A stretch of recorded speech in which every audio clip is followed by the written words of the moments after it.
site où ma zone est désormais urbanisée. Pour mieux quantifier ces changements et mesurer exactement la superficie en kilomètres carrés des zones urbanisées pendant ces 4 décennies, sur toute l'Île-de-France, j'ai réalisé ce deuxième diagramme montrant les surfaces urbanisées en fonction de leur origine: eau, forêt, sol déjà artificialisé ou zone agricole.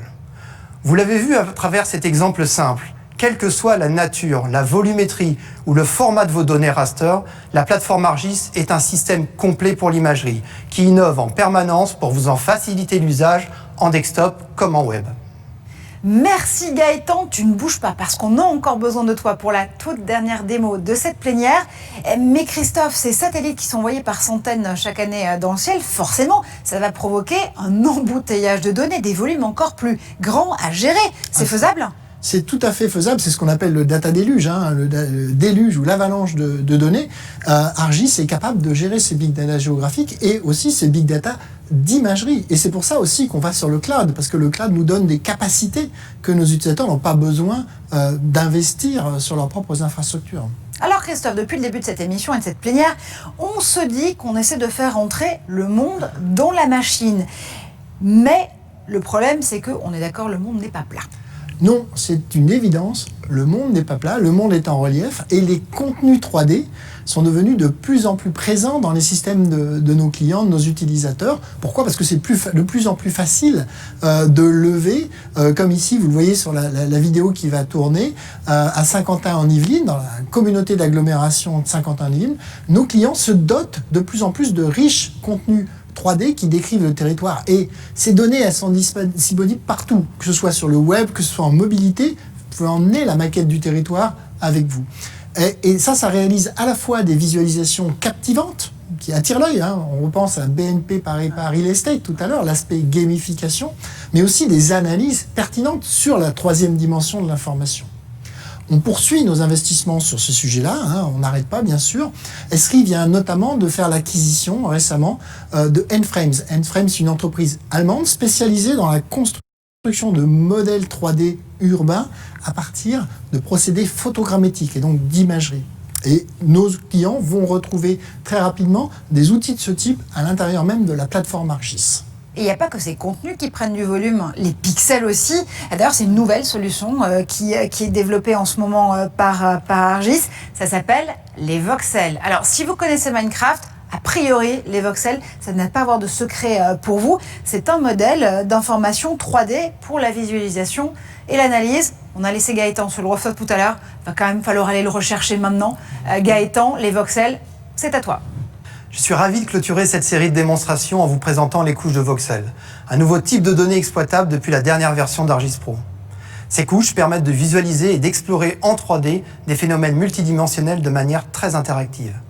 Un peu comme ces briques de Lego, les voxels sont des cubes tridimensionnels pouvant stocker une grande variété de données. Vous visualisez ici une couche de voxels représentant la concentration moyenne de monoxyde de carbone dans l'atmosphère. Vous pouvez découper ces voxels pour découvrir des informations cachées à l'intérieur. Avec des outils simples, vous explorez vos données en 3D. Par exemple, avec les options de filtrage et de mise en transparence, j'accentue interactivement l'affichage des concentrations les plus importantes. Les couches de voxels peuvent être aussi utilisées pour d'autres analyses complexes, comme la modélisation géologique du sous-sol. Partons maintenant en France, et plus particulièrement près de Givet, dans les Ardennes. Pour le moment, vous visualisez de manière classique la géologie fournie par une carte au 50 millième drapée sur la surface. Mais que se passe-t-il sous la surface du sol ? Eh bien, sous le sol, vous allez voir apparaître un modèle géologique 3D fourni par le Bureau de recherche géologique et minière, décrivant les couches stratigraphiques du sous-sol avec plus de 8 millions de voxels. Très interactif, ArcGIS Pro exploite le processeur graphique de votre machine pour naviguer de manière fluide dans des volumétries de voxels très importantes. Et pour découvrir ce qui se passe au cœur de vos couches de voxels, vous disposerez de nouvelles capacités de coupe et de section. Par exemple, ici, une coupe horizontale me permet de dévoiler les différentes tranches et de comprendre la structure du sous-sol. Je peux également utiliser des sections pour choisir la direction et l'orientation des plans de découpe souhaités.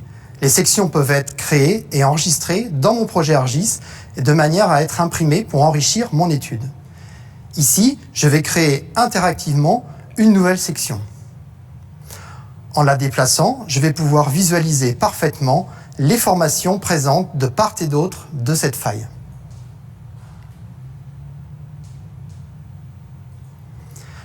Basculons rapidement sur une autre couche de voxels géologiques qui couvre cette fois-ci l'ensemble des Pays-Bas pour vous montrer la performance d'affichage et de navigation dans un jeu de données qui cette fois-ci est composé de plus de 7 milliards de voxels.